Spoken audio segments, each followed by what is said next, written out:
ভিন্ন ভিন্ন মানুষ, ভিন্ন ভিন্ন অপরাধ। একজন মানুষের দ্বারা সকল অপরাধ করা সম্ভব নয়। প্রতিটি মানুষ নিজ থেকে কোনো না কোনো অপরাধ করে। আবার মানুষের মধ্যে যারা মুসলমান তারা নামাজ পড়ে, যারা নামাজ পড়ে তাদের অপরাধ নিয়ে আজকের আলোচনা।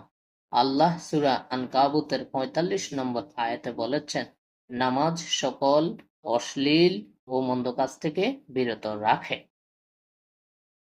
যারা নামাজ পড়ে তারা কি আসলেই অপরাধ থেকে বিরত থাকে? আজকে জানাবো যারা নামাজ পড়ে তারা কি কি অপরাধ করে। এক শ্রেণীর মানুষ আছে যারা নামাজ পড়ে চুরি, ডাকাতি, ছিনতাই করে।